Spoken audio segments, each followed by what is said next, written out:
Hey everybody, happy Sunday. I hope that wherever you are and whatever you're doing, you are having a really good Sunday. Thank you to everybody for letting me have a week off last week. I really needed it. I was pretty sick when I got back from Silicon Valley, where we went and saw the Lucid Air. There'll be more details on that next week. We didn't get to drive it, but we did get to interview the team behind it and we got to see it in the flesh. So there is a video on the way. But I came back and I had a migraine and I just needed a couple of days off. So thank you very much for not being upset that we weren't able to produce content last weekend. That is not what I want to talk to you about today. It is a beautiful Friday afternoon here in the garden. The chickens are having fun digging up all of the plants that have kind of come to the end of their lives, all of the beans and the peas. They're just digging a lot of those up and just scratching around for bugs, getting rid of ants, which is really helpful. And if you watch Take Two this week, you'll realise that my buddy Kate Walton-Elliott also has chickens. So it's a bit of a bird thing, because you may not know this. Erin also has a bird. She has not chickens, she has a different type of bird. But one of these days we're going to have a bird hour or something on Transport Evolved. I've got a really quick Sunday musing for you today, but before we get to that, I feel like I owe you a bit of an explanation as to where things are going with our project car, especially as one of you actually sent me some money to use for a project car, and I feel really bad about it. So earlier this year, we found a cheese wedge, a city car for sale, and we verbally agreed with the owner that we would buy it, and they agreed to sell it to us. COVID hit, and so we didn't get to progress through the sale as quickly as we would have liked, and one of the stipulations we had in the sale was, we need you to make sure that it has the title, because he didn't have the title for the car, and we said we felt uncomfortable taking that on if it didn't have a title. And so, you know, we'd kept in touch about getting hold of the title, and then over last weekend I found out that he'd actually sold the car to somebody else who didn't care that the car didn't have a title, which is a kind of a letdown, but c'est la vie. So the goal of taking a classic electric car and then updating it with modern components, off-the-shelf components, that's not going to happen. Gotta love large noisy diesel trucks, eh? Or not.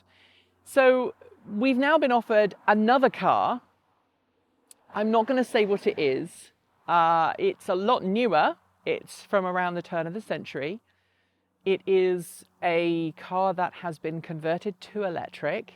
There are some interesting things about that car, such as the actual powertrain, the motor for that car comes from a very well-known and very famous particular EV. So we don't know if we're going to get this car yet. We're in discussions with the person who has offered it to us, and I'm not going to say anything else until that deal is done, because as you probably know, once bitten, twice shy. So yeah, I'm afraid you're going to have to wait until we've actually sealed the deal on that one, and then we'll be able to talk about it. And our plan again is to upgrade it and put third-party and open source components in it to see if we can build a decent EV using repurposed and salvage parts to give the whole recycle, reuse an idea of carrying on. Thank you, Sally. Sally has got two things in the last couple of weeks. Very vocal, and he's also got a little bit amorous with our poor chickens. You have got very amorous.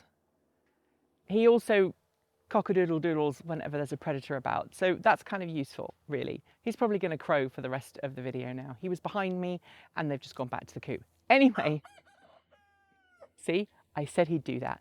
What I want to talk to you about today is the idea of road trips in an EV. Now, obviously, not last week, but the week before last, we went down to Silicon Valley in my Chevrolet Bolt EV. We drove from my house all the way to just outside Lucid's headquarters. In fact, we stayed just down the road. We did that in a single day. It was like 690 miles, 680 miles, something like that. And that was about our limit in a day in the Chevrolet Bolt. We stayed there for a day, filmed, and then the day after we came back and we made it back here in a day. I want to know from you what your ideal road trip would be. I know we've talked about this before, but Long Way Up is coming to an Apple TV near you very soon.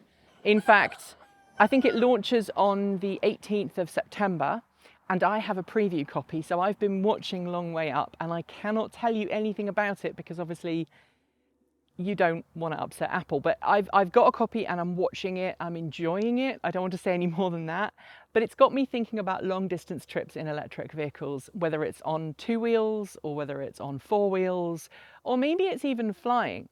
So I want you to tell me what road trips you would like to make by an electric mode of transport. It could be an electric bicycle, electric motorcycle, boat, car, plane, whatever. I want you to tell me about your ideal electric journey. We've talked about maybe having off-road camper vehicles before on this channel, and I would love to see that happen. I think that would be a great thing to have. But I want to know what routes you would want to travel and why. So that's kind of the Sunday musing. It's a bit of a cop-out today, but I want to know what your ideal, what your dream trips would be. And maybe tell me about ones that you've made in the past, and maybe things that didn't go quite so well, things that did go so well.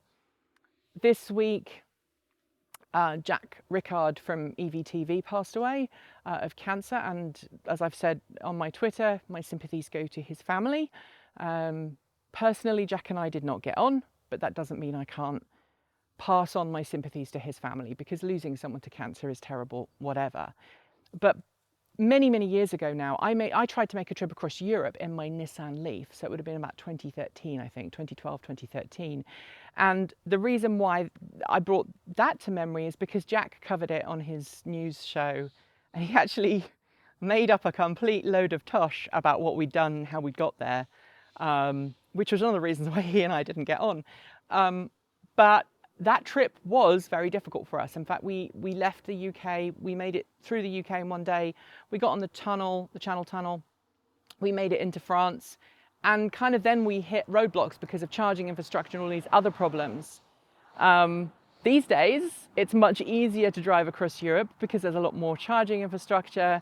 And even if you don't have a Tesla, it's still a lot easier to get across. And of course, you cannot fail to talk about these epic road journeys. Chris and Julie drove all the way to Kazakhstan in their Nissan Leaf a couple of years ago.